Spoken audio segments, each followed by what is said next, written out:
So 112 మీరు ఎక్కడైనా సరే విపత్తులు ఇరుక్కుపోయి ఏదైనా కష్టం ఏదైనా ఇబ్బంది ఉందంటే వెంటనే మేము స్పందిస్తాం.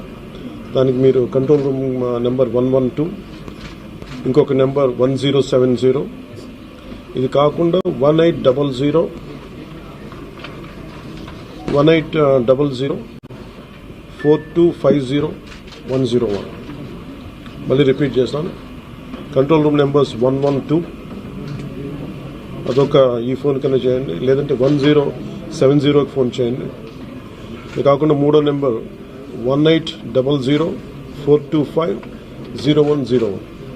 మీరు ఈ కంట్రోల్ రూమ్కి చేసిన మీకు ఏ సహాయకరమైన ఎక్కడైనా విపత్తులు మీరు ఇరుక్కుపోయినా కానీ మేము వెంటనే తక్షణంగా స్పందిస్తాం తెలియజేసుకుంటాం.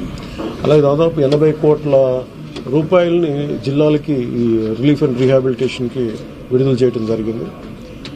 అలాగే ప్రతి ఒక్కరూ కూడా ప్రభుత్వం అభివృద్ధిని కాంక్షించే ప్రతి ఒక్కరూ కూడా నేను ఇదే కోరుకున్నా, ఈ ప్రకృతి విపత్తు సమయంలో ఇది నిందల కంటే కూడా ప్రజలకు మనం ఎలా చేయాలనే దృష్టిలో పెడతాం. భవిష్యత్తులో ఇలాంటి జరగకుండా ఉండాలంటే ఎలాంటి చర్యలు తీసుకోవాలని మేము కేబినెట్లో చర్చించి గౌరవ ముఖ్యమంత్రి గారి దృష్టికి తీసుకెళ్లి దీనికి ఒక ప్రతి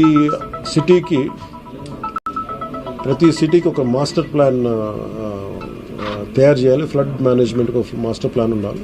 అందుకని ఆ దృష్టిలో పెడతాం భవిష్యత్తులో. Thank you. అంటే ఇది ముందు రోజే అనుకున్నాను. యాక్చువల్గా ఇది మా దృష్టికి ఏంటంటే ముందు 1వ తారీఖు అనుకున్నప్పుడు అందరూ ఏమన్నారంటే మీరు వస్తే ఇది మాకు ఈ రిలీఫ్ ఆపరేషన్స్కి ఇబ్బంది అయిపోద్ది, మాకు దయచేసి మీరు ఈ రిలీఫ్ ఆపరేషన్ మీరు అడ్డం అయిపోతారని చెప్పేసి వారి సూచన మేరకు నేను ఆగిపోవాల్సి వచ్చింది. ఇప్పుడు కూడా ఒకసారి వాళ్ళ నిర్ణయం తీసుకొని విల్ టేక్ ఎ కాల్.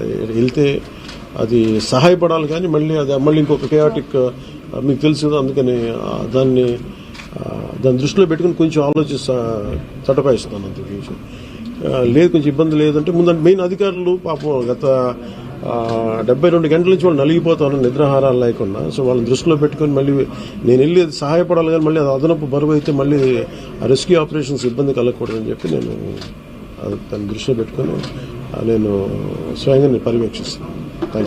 4 రోజులుగా పవన్ కళ్యాణ్ ఉప ముఖ్యమంత్రి రాలేదు, ఎక్కడ వెళ్ళని చెప్పి విపక్షాలు ఆరోపణ చేస్తుంది, బాధితులు పట్టించుకోలేదని చెప్పేసి ఆరోపిస్తున్నాయి. ఏం చెప్తారు? అంటే ఫిజికల్గా మీకు కనిపించడం పద్ధతి అంటే వాళ్ళు ఏమనుకుంటారంటే నేను బోట్ వేసుకుని రెస్క్యూ చేయడం కుదరదు కదా, ఆ బాధ్యతలు లేకుండా అది ఏంటి అనాలి కాబట్టి అంటే తప్ప ఎంటైర్ మీరు చూస్తే మా పిఆర్ మెషినరీ మన పిఆర్ పంచాయతీరాజ్ మెషినరీ మాకు ఎంటైర్ వర్క్ చేస్తామని మా సైడ్ నుంచి.